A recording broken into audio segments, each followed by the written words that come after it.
Bem, meus amigos, está chegando o nosso horário. Verinha já está por aí também, né? Ô, Verinha? Ô, coisa Verinha boa. Eckhart está por aí. O Ô, que pessoal beleza. está voltando, está Isso voltando. aí, isso aí. Tem que Instalou vol- tudo que tinha que instalar. É isso aí, já mudou, arrumou a casa. Isso. Poxa, Agora, agora é trabalho, é estudo. é isso aí. Sair Boa dessa. tarde, pessoal. Boa tarde, boa tarde. Boa tarde. Então, gente. Hoje, dia 9 de março de 2023, nós estamos aqui na Sociedade de Estudos do Espírito Francisco de Assis, e nesse horário nós estudamos essa obra, Diversidade dos Carismas, uma publicação de Hermínio de Miranda. E nós estamos estudando aqui, esse é o capítulo 5, que trata do desdobramento, também recebe o nome de fenômenos de bilocação. E hoje nós vamos começar a estudar o item 5 do capítulo 5, que chama-se Utilização Mediúnica da Faculdade Anímica. Então, eu vou pedir, Márcia, você está por aí? Você pode fazer a prece para a gente? Posso sim, Rose. Obrigada. Levando os nossos pensamentos a Deus, nosso Pai, a esse irmão maravilhoso que nos acompanha a todos os momentos, a nos ensinar, a nos fortalecer. Gratidão, Senhor, pela vida, por esse momento de estudo, onde podemos aprender um pouco mais de seus ensinamentos e colocá-los em prática. Que nosso estudo seja muito proveitoso, graças a Deus. Graças a Deus. Então, meus irmãos, vamos iniciar aqui o nosso estudo. Eu vou começar fazendo a leitura aqui do nosso texto. Parece-nos oportuno examinar a seguir a faculdade anímica do desdobramento em sua utilização mediúnica, dado que vamos dentro em pouco defrontar-nos com fenômenos de natureza mista no trabalho de Regina. Mas antes, eu esqueci de dizer qual era o apoio. Quem tiver esse livro, ó, Mecanismos da Mediunidade, de André Luiz, puder abrir aí o livro Mecanismos, no capítulo 21, que trata do desdobramento, capítulo 21, e tem o outro também, dos domínios da mediunidade, tá? Nos domínios da mediunidade. Os dois de André Luiz. Qual é o capítulo do Do mecanismo, é capítulo mecanismo? 21. Aí depois 21. eu dito o item para facilitar, depois eu dou o item. Ok. E nos domínios da mediunidade, é o capítulo 11. Capítulo 11. Nos domínios da mediunidade, capítulo 11. Aí deixa aí o mecanismo é do capítulo 21, né? E nos domínios do capítulo 11. Aí na hora eu dou o parágrafo mais ou menos. Tá? Então vamos lá. Mecanismo 21, nos domínios, capítulo 11. Ah, minha amiga Oi, Dolores Rose. está aí. Tudo bem, Oi, Rose? amiga. Menina, hoje eu não fui, aí eu falei, eu vou entrar, vou ver se eu consigo entrar toda quinta-feira Oh, sem falta. maravilha! Que bom, minha Ah, é. amiga. Que Tava bom. falou que bom também, fico feliz. Ah, bom te ver. E a criançada, tá tudo bem? Tão bem, menina, tão ótimos, graças a Deus. Tudo Isso que grandão. isso que é importante. É verdade, e seus também, né? Tá tudo ótimo. Você tem Graças esse a Deus. livro, Diversidade dos Carismas? Eu baixei aqui na internet. Olha, nós estamos estudando o capítulo, deixa eu abrir aqui, o capítulo 5, que trata do desdobramento. Capítulo 5, tá?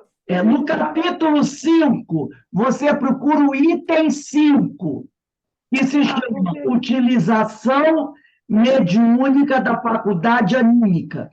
Então, é o capítulo 5, desdobramento, e o item 5, utilização mediúnica da faculdade anímica. Aí, lá no primeiro parágrafo, eu vou ler novamente. Ele diz assim: parece-nos oportuno examinar, a seguir, a faculdade anímica do desdobramento em sua utilização mediúnica, dado que vamos, dentro em pouco, defrontar-nos com fenômenos de natureza mista no trabalho de Regina. Então, esse é o capítulo 5, item 5, tá? Dentro do capítulo 5, você procura o item 5. Aí ele diz, mais uma vez, um pequeno depoimento pessoal. Em reunião pública de debates realizada há algum tempo, uma senhora médium fez-me uma pergunta embaraçosa. Perguntou-me se na sessão mediúnica deveria obedecer ao seu mentor espiritual ou ao dirigente encarnado dos trabalhos. Olha que coisa difícil, né? Ela queria saber, perguntou para o Hermínio, eu devo obedecer ao meu mentor ou ao dirigente do trabalho, o dirigente da casa espírita, né? O dirigente encarnado do trabalho. E explicou que o amigo espiritual lhe pedira que se preparasse para ser desdobrada, pois havia trabalho específico a fazer nessa condição. Então, ele pediu para ela desdobrar, porque havia um trabalho para ela, médium, fazer, mas esse trabalho seria melhor que ela fizesse desdobrada. Consultado a respeito, o dirigente, aí ela também perguntou para o dirigente. O dirigente do trabalho negou-lhe a autorização, provavelmente por entender que trabalho de doutrinação ou desobsessão tem de ser feito necessariamente por incorporação ou psicofonia.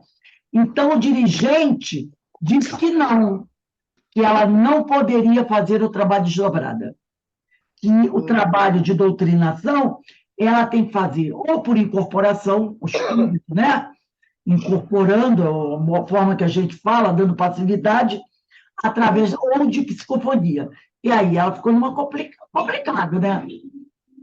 Ela obedece ao dirigente da casa, o dirigente do trabalho encarnado, ou o mentor espiritual dela.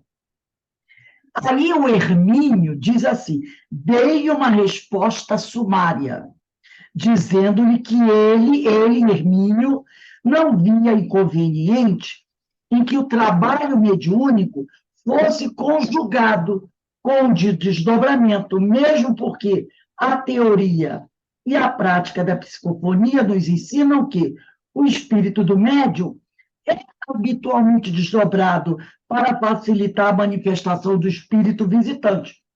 Não era meu propósito colocar a resposta em termos tais que ela entendesse que precisava obedecer a um e desobedecer a outro. Prometi enviar posteriormente por carta algumas observações complementares, o que fiz indicando-lhe a leitura do capítulo 21, Desdobramento em Mecanismos da Mediunidade de André Luiz, bem como recordações da mediunidade e devassão invisível de Ivone do Amaral Pereira, que nós também estudamos aqui, segunda-feira, o Devassando Invisível, da Ivone do Amaral Pereira. Né? Então, a gente vê só a situação. Ela fica dividida. E ele falou para ela, para mim não tem problema nenhum. Você tanto pode fazer desdobrada, como você pode fazer através da psicofonia. Não há problema nenhum, né? Em fazer o trabalho dessa maneira. Um minutinho só, gente. Para ele, não tinha problema nenhum, mas o dirigente não permitiu. Isso nos leva, diz o Hermínio, a pensar nas dificuldades que enfrentam nossos queridos companheiros desencarnados. Está falando dos orientadores espirituais. Nas dificuldades que eles enfrentam, né? Para realizarem conosco a tarefa que é basicamente deles. Por isso escrevi no livro Em Diálogo com as Sombras que fazemos muito quando não atrapalhamos esses devotadíssimos amigos que realizam por nós 90% do trabalho e ainda complicamos os magros 10% que nos cabem realizar. E, às vezes, por falta de estudo, nós atrapalhamos os orientadores espirituais. Nós atrapalhamos. Ora, se o orientador espiritual, e era com certeza um orientador, não era nenhum espírito aí mistificando, se ele despede a ela que faça o trabalho de uma forma, é porque havia um objetivo. Isso, né? Então, por que não seguir a orientação do espírito? Mas aí o dono do trabalho, né, no caso, vamos dizer assim, o orientador lá da casa diz que não. Então, se você sabe que aquele trabalho está sendo bem realizado e que a espiritualidade que ali se encontra é uma espiritualidade séria, você não tem por que não fazer o trabalho como a espiritualidade pediu.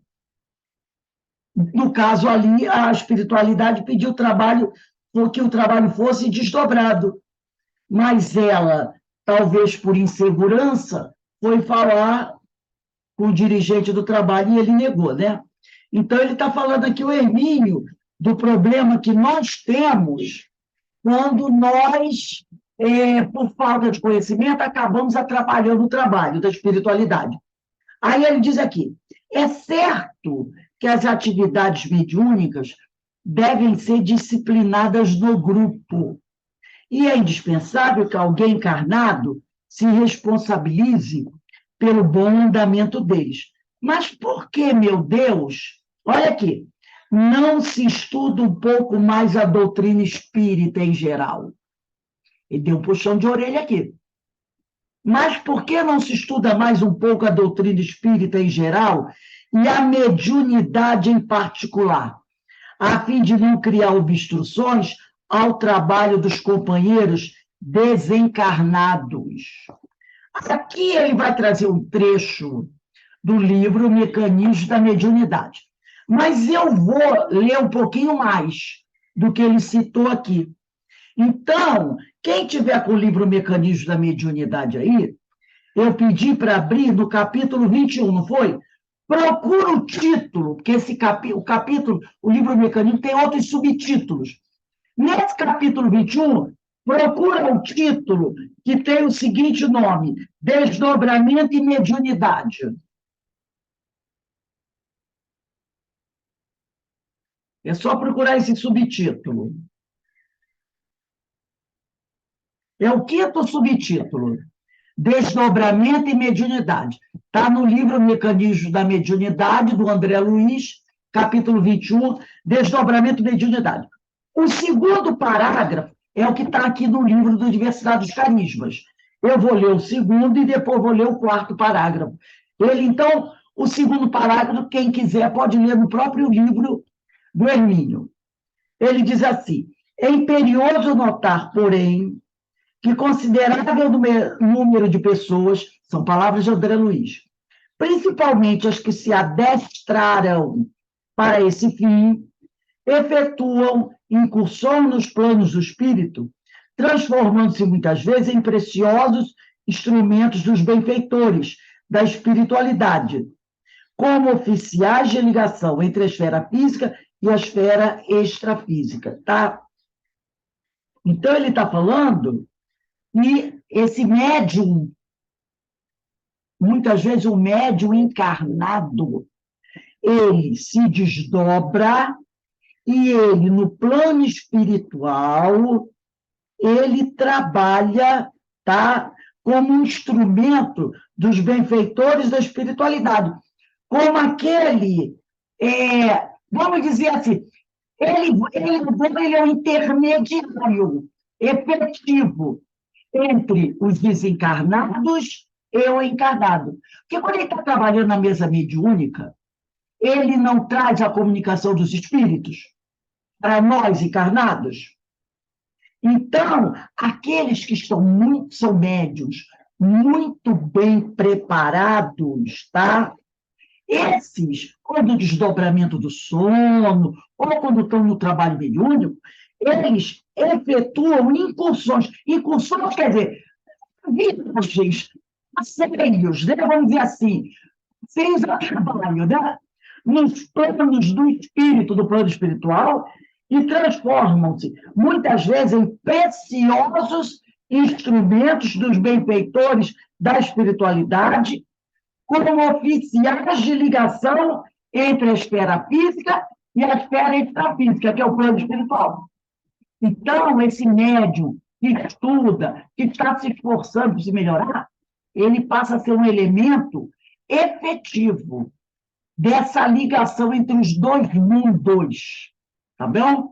Agora eu vou pular para o quarto parágrafo do mecanismo da mediunidade, onde ele diz assim: cumpre destacar, entretanto, a importância do estudo para quantos se vejam chamados a semelhante gênero de serviço. Porque, segundo a lei do campo mental, cada espírito somente logrará, quer dizer, somente conseguirá chegar, do ponto de vista da compreensão necessária, até onde se lhe paire o discernimento. Então, ele fala que é muito importante, o André Luiz está dizendo, o médium estudar, conhecer os mecanismos da mediunidade, para que ele possa ser realmente um membro efetivo, tá? Um intermediário efetivo. Porque, segundo a lei do campo mental, ele só poderá realizar esse trabalho adequadamente se ele tiver um bom discernimento, um bom conhecimento. Se ele tiver um conhecimento muito precário, esse trabalho dele vai ser um trabalho precário também.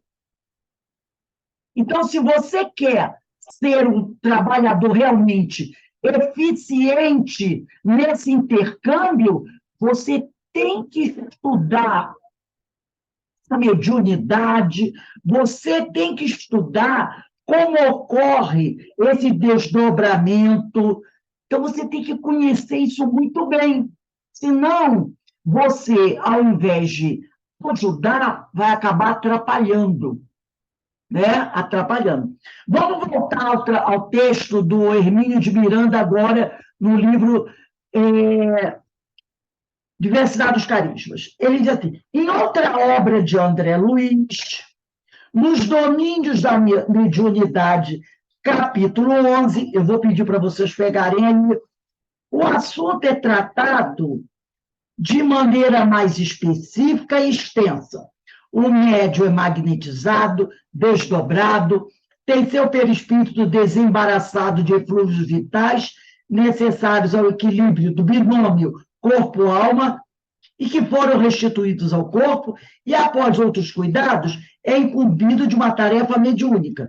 André observa a essa altura que, vamos lá, dos domínios da mediunidade, quem tem o livro aí, capítulo 11, vamos procurar o parágrafo 35. Dos domínios da mediunidade, capítulo 11, parágrafo 35. Porque ele fez um resuminho aqui, mas eu quero trazer de forma mais ampla o que ele está trazendo aí. Capítulo 11, parágrafo 35 do livro Nos Domínios da Mediunidade. Todo mundo já achou o parágrafo 35?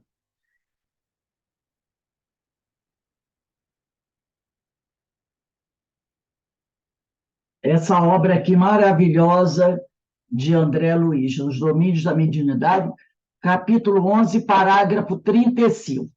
Eu acho que todo mundo já alcançou o parágrafo 35 aí. No 35, diz assim: o médium, mais à vontade, fora do corpo denso, que é o corpo físico, recebia as instruções que Clementino lhe administrava de modo paternal. Então, o André Luiz está trazendo aqui uma tarefa que está sendo realizada, tá? 2 guardas aproximaram-se dele e lhe aplicaram à cabeça o capacete em forma de antolhos. Antolhos é aquilo que o cavalo usa, né? Umas placas assim, para ele não se distrair, para ele olhar sempre numa mesma direção, sempre olhando reto. A viagem que fará, avisou-nos o assistente. Castro, que era o médio, não deve dispersar a atenção. Olha só. Então, o objeto que foi colocado na cabeça dele é com esse objetivo, para que o médio fique concentrado, para que ele não se deixe atrair por outras coisas. Isso mostrando como nós ainda somos muito inseguros no trabalho. Porque se é um médium com muito conhecimento, ele vai ficar ali concentrado. Mas, como o Castro não deve ser um médium muito concentrado, eles resolveram colocar nele um capacete que impede a ele ver o que, olhar para o lado. Ele fica fixado só ali na frente, né? Ele diz aqui, incipiente ainda nesse gênero de tarefa, quando ele diz incipiente ainda desse gênero de tarefa, quer dizer, o Castro, que é o médium, é um iniciante. Por isso que ele fala, ele é incipiente, ele ainda não tem experiência nesse trabalho. Então, incipiente ainda desse gênero de tarefa, precisa instrumentação adequada para reduzir a própria capacidade de observação. Quer dizer, o Castro é alguém que está sempre muito dispersivo, de modo a interferir o menos possível na tarefa a executar. Então, ele está quase dizendo assim, ele é muito olhudo. Então, a gente vai ter que limitar essa capacidade dele de ficar, sabe, olhando para os lados e prestando atenção em outras coisas. Aí ele diz assim, vimos o rapaz, é o Castro, eles estão dizendo que eles viram o médio, o Castro, plenamente desdobrado, alçar-se ao espaço, quer dizer, flutuar, se lançar ao espaço, de mãos dadas com ambos os vigilantes. Ele não foi sozinho. 2 guardas, 2 outros trabalhadores estavam com ele.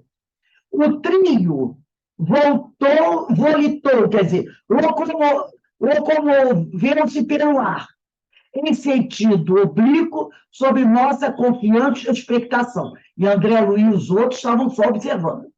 Desde esse momento, demonstrando manter segura comunhão com o veículo carnal, ouvimos dizer por meio da boca física: seguimos por um trilho estreito e escuro. Tenho medo, muito medo. Então, o médium está dizendo, né, que ele tem medo do que está acontecendo. Rodrigo e Sérgio, que eram os 2 que estavam levando ele, amparem-me na excursão, mas sinto receio. Ele sabia que os 2 estavam ali, acompanhando ele, para que ele nada de mal acontecesse. Mas, mesmo assim, ele estava inseguro e com medo. Tenho a ideia, diz o médium, de que nos achamos em pleno nevoeiro. Estampando no rosto sinais de angústia e estranheza, continuava. Que noite é esta? A escuridão parece pesar sobre nós. Ai de mim! Vejo formas desconhecidas agitando-se embaixo sobre nossos pés. Já pensou que agonia? Ele está volitando, mas está sentindo que tem alguma coisa se mexendo debaixo dos pés dele. Quero voltar. Não posso prosseguir, não suporto, diz o médium. Mas Raul, quem é Raul? É o doutrinador encarnado. Mas Raul, sob a inspiração do mentor da casa, elevou o padrão vibratório do conjunto numa prece fervorosa, em que rogava do alto forças multiplicadas para o irmão em serviço. Então, eles estão numa casa espírita, durante uma reunião mediúnica. Raul é o doutrinador da reunião mediúnica, encarnado. Castro é o médio encarnado, que está em desdobramento. E o mentor espiritual está apoiando o doutrinador, está apoiando ali, potencializando as forças, as energias do doutrinador. E aí o doutrinador pede, sob inspiração do mentor da casa, para os outros médios que estão sentados à mesa entrarem em prece, para que o trabalho não se perca, para que o médium não se desequilibre. Então, ele pede para os médios da mesa, os outros trabalhadores da mesa, os outros trabalhadores encarnados, ficarem numa prece fervorosa, em que rogava do alto forças multiplicadas para o irmão, né, em serviço, que era o médio Castro. Aí aqui a gente vai imaginando a nossa mesa mediúnica como funciona. Junto de nós, Paulo nos informou, Paulo é o espírito que está acompanhando André Luiz e os outros. Assim, meus amigos, prosseguia, Castro, qual se o corpo físico lhe fosse, comento, a oração do grupo, acompanhando na excursão e transmitida a ele de imediato, constitui abençoado tônico espiritual. Aí o orientador explicou isso, que aquela prece que o grupo estava fazendo fortaleceu o médium. Assim, meus amigos, prosseguia Castro, qual se o corpo físico lhe fosse um aparelho radiofônico. Aí o médium continuou narrando o que ele estava vendo, né? Então, parecia que ele era alguém, um jogo, transmitindo o que estava vendo pelos médios aí. A prece de vocês, diz o médium, atua sobre mim como se fosse um chuveiro de luz. Agradeço-lhes o benefício, estou reconfortado, avançarei. Tá? Então, ele vai prosseguir o trabalho graças à prece dos outros elementos da mesa. Então, a gente sabe como é importante, num trabalho de mesa mediúnica, que todos estejam muito bem focados. Porque o médium estava ali, sendo amparado pelo plano espiritual, tinham 2 espíritos acompanhando ele durante aquela viagem, onde ele deveria ali observar alguma coisa e transmitir para o pessoal da mesa o que ele estava vendo. Mas o lugar para onde ele estava indo era um pouco assustador para ele. E como ele era um médium inexperiente, ele começou a sentir medo. E aí, o doutrinador, sob inspiração do mentor do trabalho, pediu ao grupo mediúnico para orar, para fortalecer o médium. Eles oraram. Eles se sentiram fortalecidos e seguiu no trabalho. Então, se um companheiro ali da mesa estiver desligado, pensando em outra coisa, esse médium não vai poder fazer o trabalho que ele tem que fazer.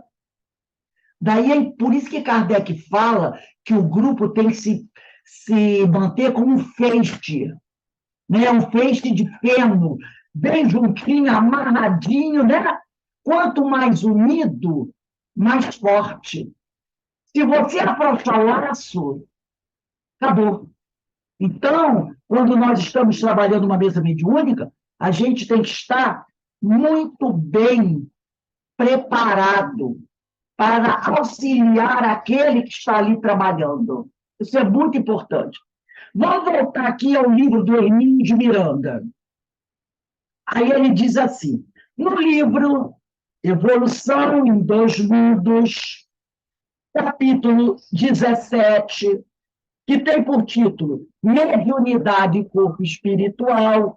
André Luiz nos informa que foi a partir das faculdades do desdobramento, lentamente desenvolvidas com os recursos do sono fisiológico, que começaram a ser criadas as primeiras condições que iriam permitir o exercício da faculdade mediúnica.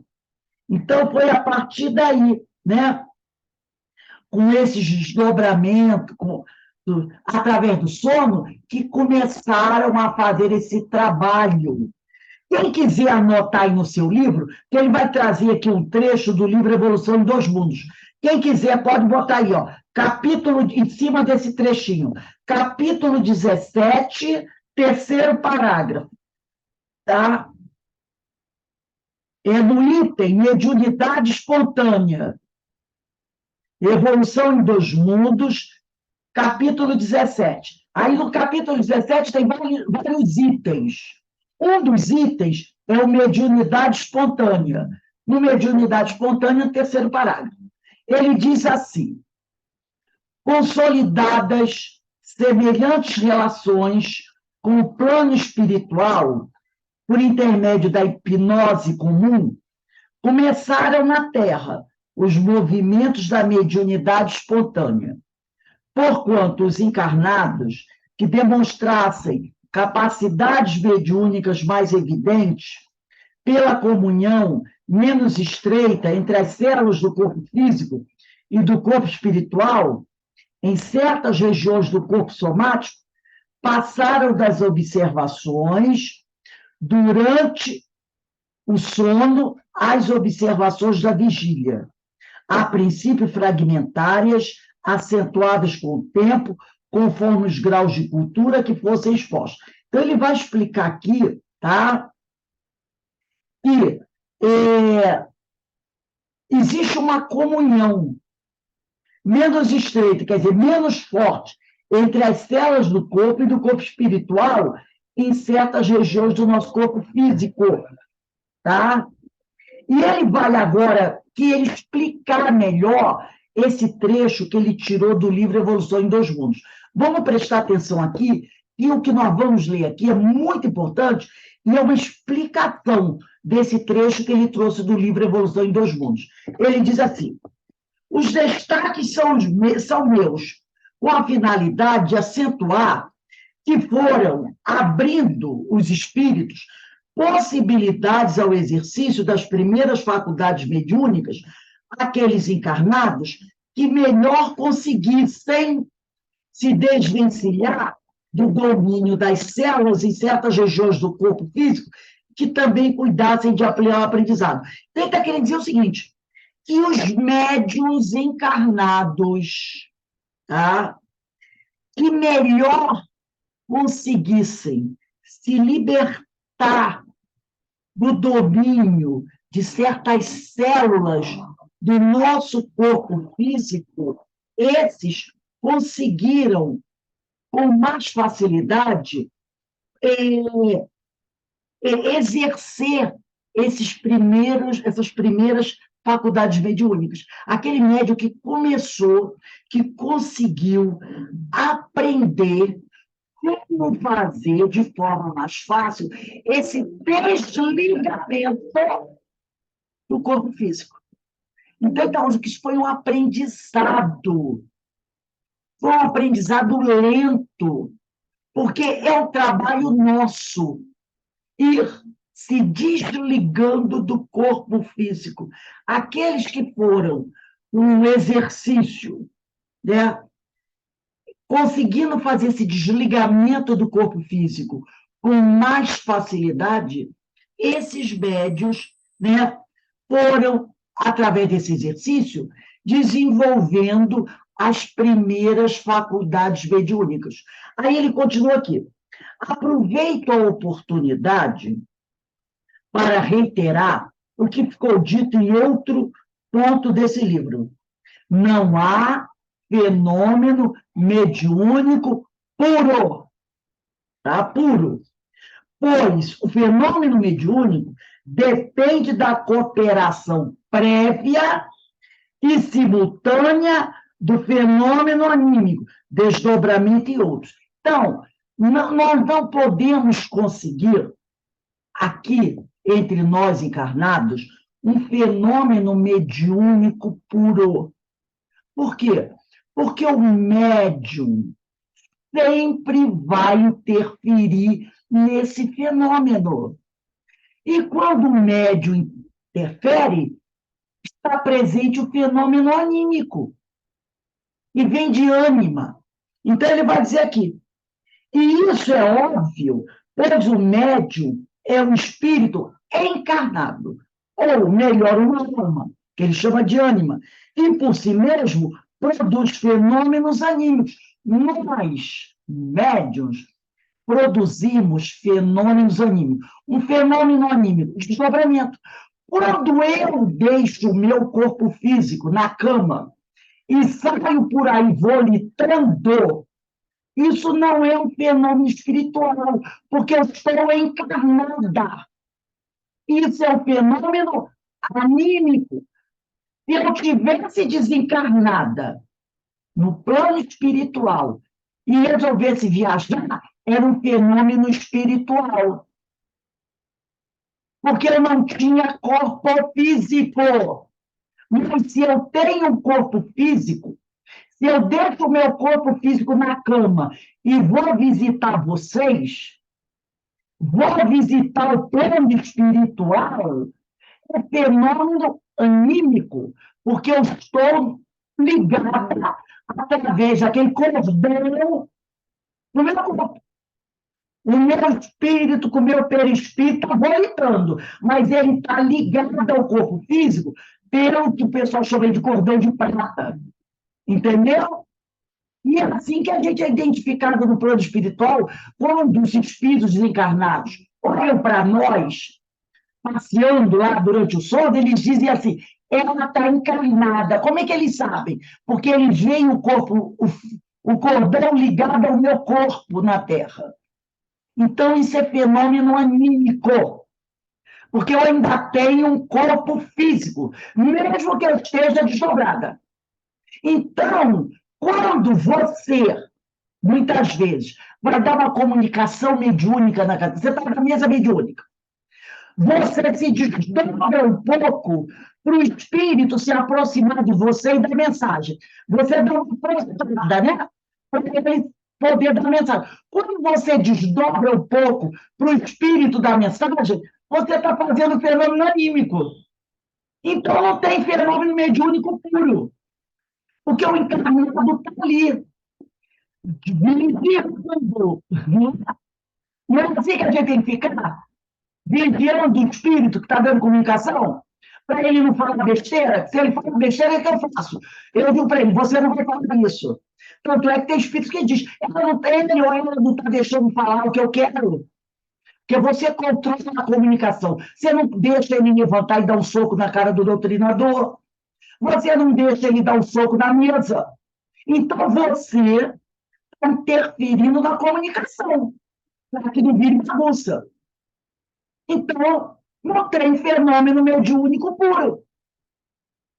Entendeu? É o que ele está dizendo aqui. Aí ele diz assim, estes se tornam mediúnicos quando acoplados a manifestações de seres desencarnados, quase sempre precedidos por desdobramento do espírito médio, que é desalojado pela hipnose ou pelo magnetismo, para abrir espaço e aproximação do manifestante. Então, no momento que ele, o espírito, vai dar a comunicação, aí é um fenômeno mediúnico. Ele dando a comunicação. É um fenômeno mediúnico. Tá? Então, esse fenômeno anímico se torna mediúnico quando acoplados a manifestações de seres desencarnados, quase sempre precedida por desdobramento do espírito do médium, e é desalojado. Às vezes o espírito do médium é retirado do corpo para que o espírito possa ter uma independência melhor. Por exemplo, se Dona Ivone Dona Joana de Ângeles. Joana de Ângeles, quer dar uma mensagem com mais autonomia? Ela pede muitas vezes para o Divaldo deixar o corpo. Aí o Divaldo sai do corpo, fica um pouquinho afastado do corpo, mas ligado pelo cordão de prata, que ele está encarnado. E ela ocupa o corpo dele com mais liberdade. Aí, ele, como também já é um médium muito mais bem preparado, a interferência dele vai ser quase nenhuma, porque ele já tem experiência. E ela vai utilizar o corpo dele mais à vontade, com mais liberdade. É um fenômeno mediúnico. Porque ele se afastou, entendeu?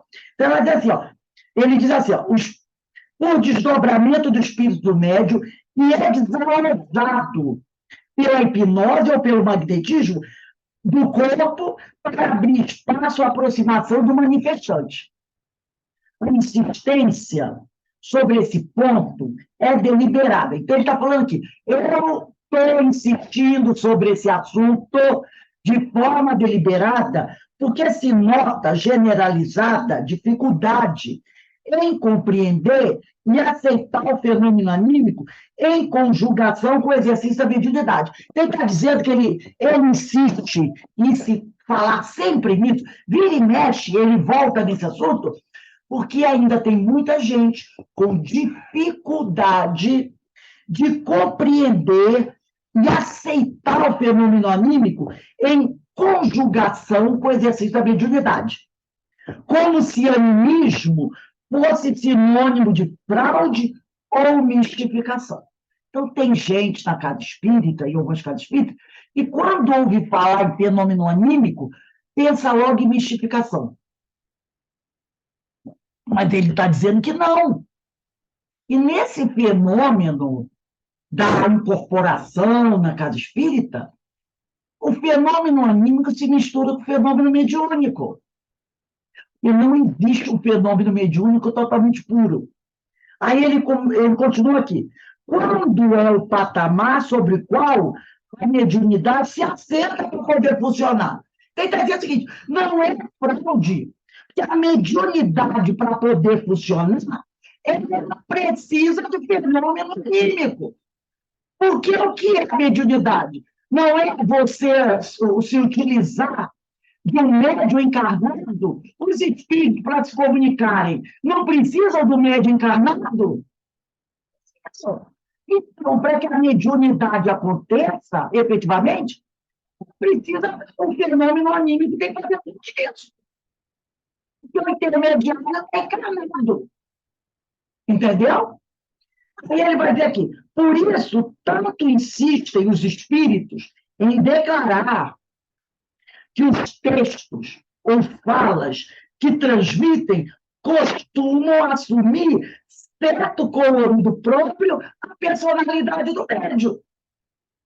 Por isso que os espíritos dizem assim, eu mandei uma mensagem, mas essa mensagem foi divulgada com certo colorido do médium. O que é o colorido do médium?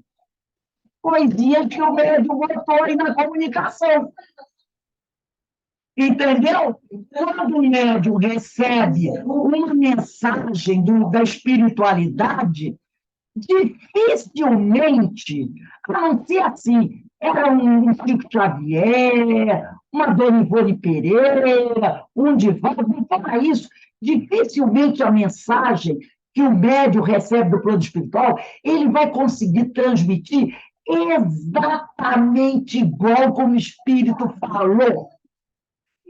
O médium tem uma coisinha ali no meio da mensagem.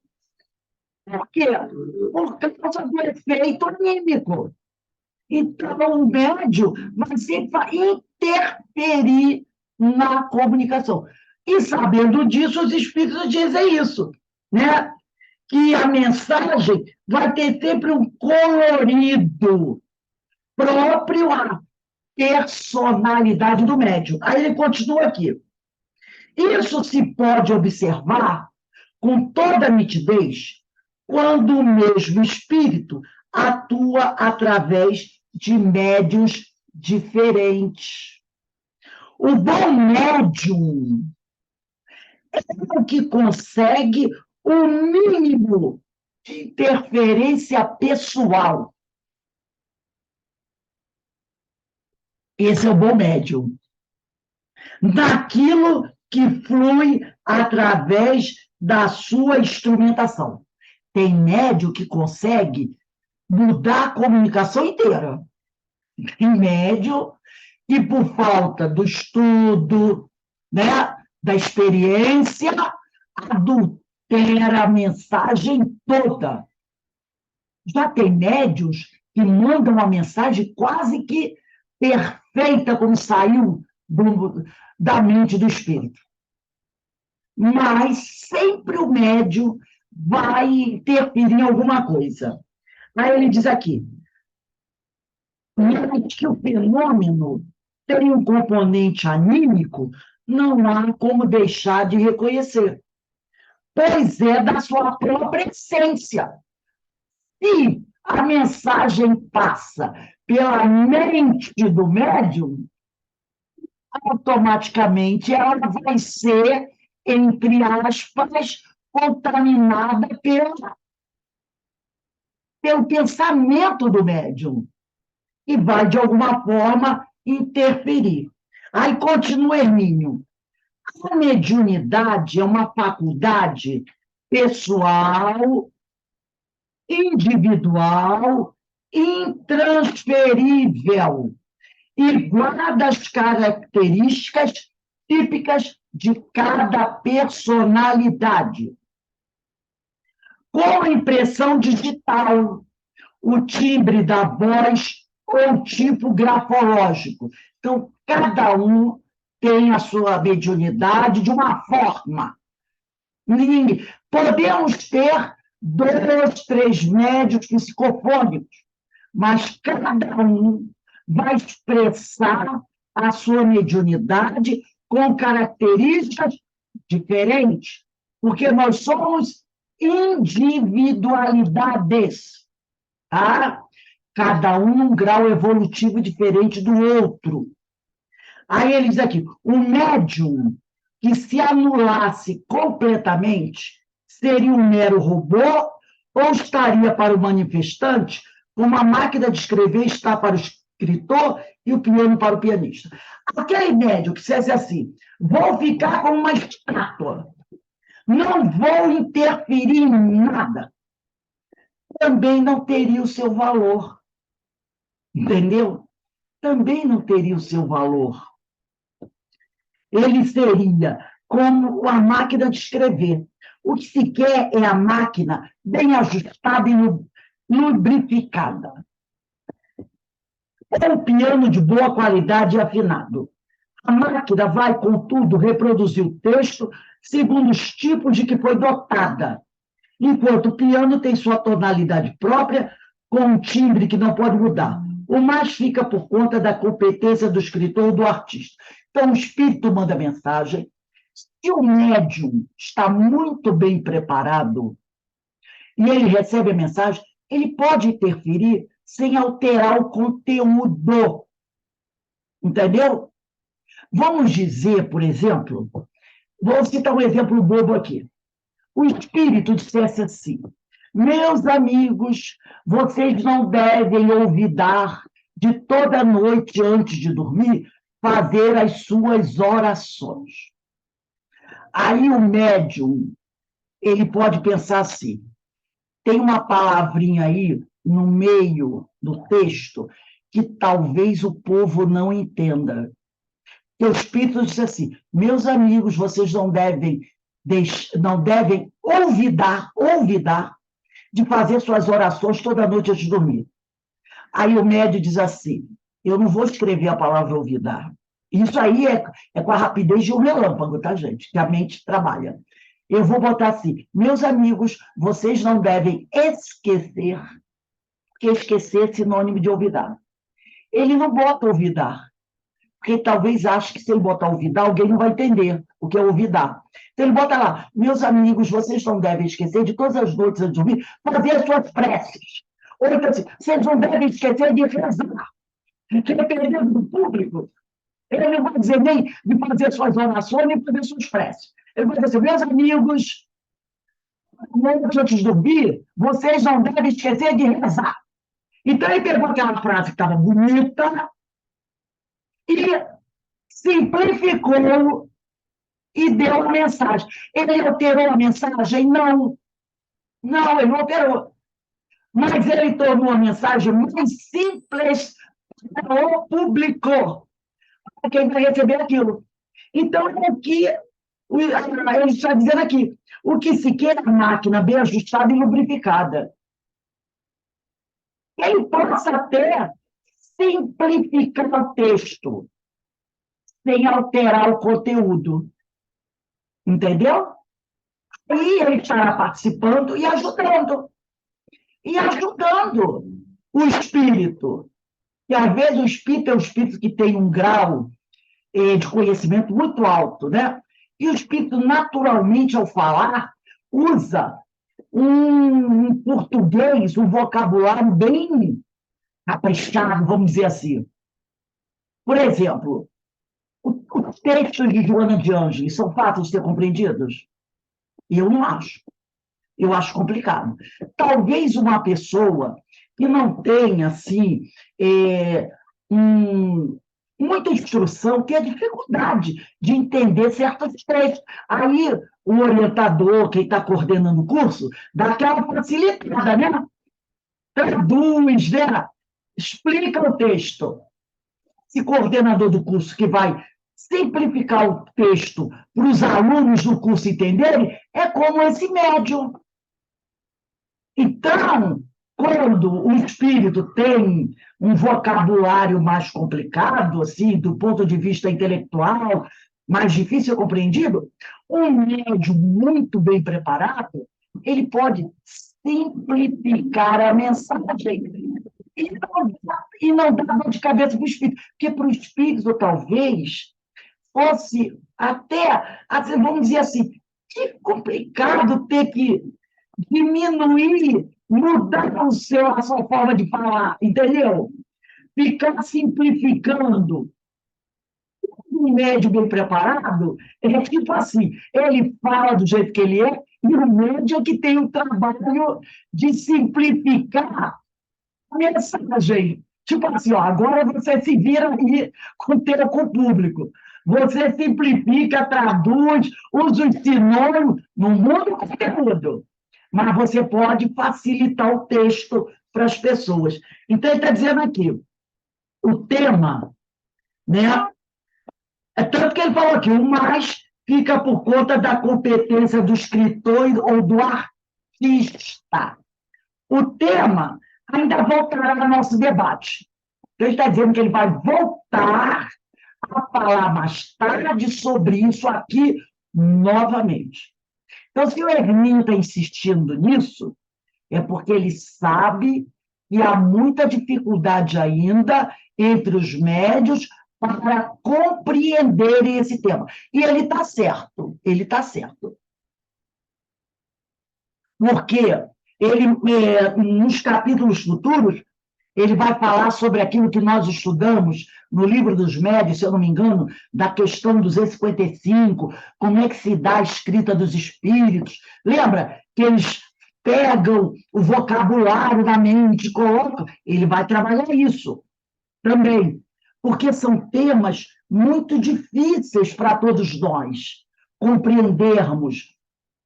Como é que o espírito, por exemplo, eu acho que é 225, questão 225, quando ele vai falar, deixa eu só pegar aqui, acho que é 225, sim. Ah, é.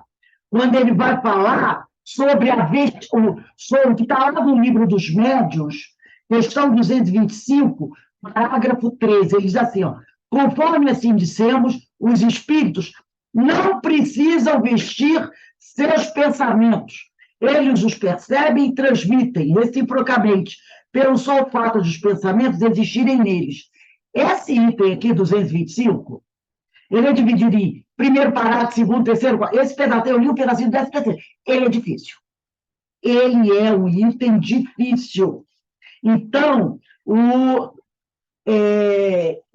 Emílio Miranda, ele vai falar sobre isso e vai voltar a falar sobre essa questão do processo anímico, porque ele sabe que são assuntos que ainda são difíceis para a compreensão do médium, e é verdade, é difícil essa história.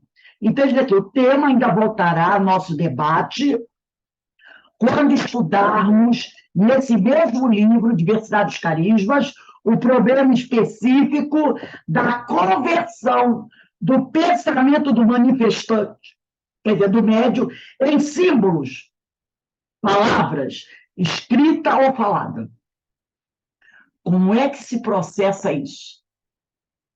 Como é que se processa o pensamento do espírito quando entra na nossa cabeça para se converter em palavras, para se converter em frases escritas? Ele vai voltar, vai trabalhar sobre isso. E o médium precisa conhecer esse fenômeno. E ele diz aqui, visões também, etc. Enquanto não chegamos lá, voltemos à nossa Regina, que é a médium que é estudada nesse livro. E neste livro é o Fio de Ariadne, com o qual esperamos sair, sãos e salvos do outro lado deste verdadeiro labirinto de complexidade que é a mediunidade. O Fio de Ariadne é aquela mitologia, né? Uma pessoa que entra num labirinto e ela só consegue sair porque no início quando ele entrou, ele amarrou um fio que mostrou todo o ponto para ele poder voltar, senão ele ia ficar perdido, né? Então, ele está dizendo que nós vamos voltar a estudar a mediunidade da Regina, porque é através do estudo dos fenômenos mediúnicos que a Regina produz é que nós vamos compreender melhor todos esses fenômenos, né, altamente complexos que envolvem a mediunidade. Então, ele vai se aprofundando. O Hermínio realmente é um grande estudioso da doutrina, tá? E ele realmente conhece da matéria. Então, conforme nós vamos estudando isso, a gente vai aprendendo um monte de coisa, e na frente, mais à frente, dando spoilerzinho, ele vai voltar, porque ele sempre faz assim, ele vai para frente, daqui a pouco ele volta num tema que ficou lá atrás e que ele sabe que deu dificuldade para o pessoal. Eu vou até pedir a vocês, para vocês procurarem, deixa marcadinho nesse livro, para que quando a gente toque nesse assunto, eu vou dizer assim, vamos voltar, e a gente consiga voltar. Vamos procurar nesse livro, anota aí para você, trabalho em casa. O capítulo 2, no capítulo 2, o item 23, capítulo 2, item 23, a sua nota para fazer em casa. Capítulo que é concentração, que ele vai botar a concentração. E eu vou ter que, na próxima aula que ele fizer, ele estiver falando, eu vou dizer assim, gente, vamos lá, no capítulo 2, item 23, ele vai voltar a falar de concentração. Então, só anota aí, para o capítulo 2, vem escrito assim, mini biografia. Nesse capítulo 2, você vai procurar o item 23, tá? No capítulo, você vai procurar o item 23, o item 23 é o que trata da concentração. Então, já bota uma marquinha aí, e deve ser na próxima aula ou na outra, eu vou... Rose, desculpe, que livro está falando? Anotei. Eu estou falando do livro Diversidade dos Carismas. Ok. Uhum. Nesse livro aqui, você procura o capítulo 2, item... capítulo 2, você procura o item 23. 23, já anotei. Uhum. Concentração. Porque na próxima aula ou na outra, eu vou dizer assim, gente, vamos clicar no item 23, no capítulo 2, já está marcado, vocês vão ter facilidade. Tá bom? Tá bom. Então, porque aí já facilita para a próxima aula, que vai ser o item 6, mecanismo do desdobramento. Eu queria perguntar, Douglas, eu não tenho teu zap, teu telefone. Será que É esse o número aí, mas eu vou passar para você. Você está naquele grupo do Gerson? Ah, eu procurei e não achei? Deixa eu terminar aqui a gravação, desligar e você me dá, porque senão eu sai. passo para você. Você Não, mas se quiser, eu passo agora. Todo mundo pega, tranquilo. Ah, é? Então tudo bem, vamos lá. É o 21, 21 8765 8635. Então, ó, deixa eu ver aqui. 98765-8635. 35. Dolores Coutinho. Maravilha. Isso aí, estamos nós. Porque aí eu mando diretamente para você os links, o planejamento direto. Tá tranquilo. Então, meus amigos, semana que vem, dia 16, que é toda segunda-feira, às 16 horas, né? Segunda-feira não, toda quinta-feira, hoje é quinta, estou achando que é segunda. Então, na próxima quinta-feira, dia 16, às 16 horas, nós estaremos estudando aqui novamente o livro Diversidade dos Carismas. E nós vamos para o item 6, tá? Nesse item 6 aqui, que nós estamos no capítulo 5, né? O capítulo 5, desdobramento, item 6, mecanismo do desdobramento, próxima aula, tá? E todo mundo marcando aí bonitinho o item 23, para que a gente possa, na próxima aula, facilitar o nosso entendimento. Então, eu vou pedir aqui para a nossa irmã Verinha Eckert fazer a nossa prece de agradecimento. Ah, tá assim. Ana Constantino, você pode fazer a nossa prece, por favor? E depois nós temos com a Denise o estudo dos ensinos de Jesus, 5h20, Denise, tá bom? 5h20. 5h20, ensino de Jesus, não precisa sair, pode quem quiser, desliga o microfone, vai tomar um cafezinho, depois volta, e às 18h40 nós teremos a nossa palestra pública, e hoje, dia 9 de 3, vai ser em homenagem à nossa... Eu até me arrepiei todinha agora, todinha mesmo, sem me... Vai ser em homenagem à nossa queridíssima Ivone Pereira. Porque, se eu não me engano, hoje, dia 9 de março, foi a data da desencarnação dela. Foi 9 ou 10, mas eu acho que foi 9 de março. Então, nosso irmão William Lira vai fazer a palestra às 18h40 com o tema Ivone Pereira é a mediunidade. Às 18h40, o link é esse, tá, gente? É o mesmo link. Ninguém precisa sair. Vai ser realmente a nossa querida irmã Ivone do Amaral Pereira. Será homenageada lindamente pelo nosso irmão William Lira na palestra da noite de hoje. Bom, então, Ana, pode fazer a prece, por favor?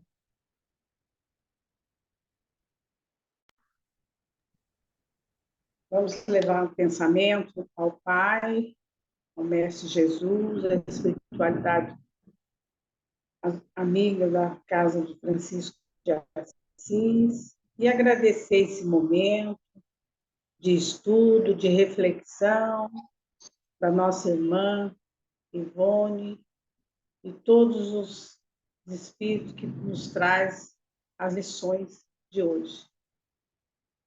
E agradecer a oportunidade de trabalho, de saúde, de oportunidade. Que Jesus possa nos abençoar esse trabalho, esse estudo maravilhoso que os Espíritos nos traz. E pedir a bênção e a proteção do Mestre Jesus, que Ele possa nos abençoar essa casa de Francisco de Assis, que nos acolhe. E pedimos a permissão para dar com encerrado o estudo da tarde de hoje. Graças a Deus. Graças a Deus. Hoje está fazendo 39 anos que a nossa irmã Ivone do Amaral Pereira desencarnou. Então, ela nasceu no dia 24 de dezembro de 1900 em Valença, Rio de Janeiro, e desencarnou dia 9 de março de 1984, aqui no Rio de Janeiro. Aos 83 anos de trabalhos dedicados na seara de Jesus. E hoje fazem 39 anos do desencarne dela, tá bom? Então, daqui a pouco a gente se vê aí.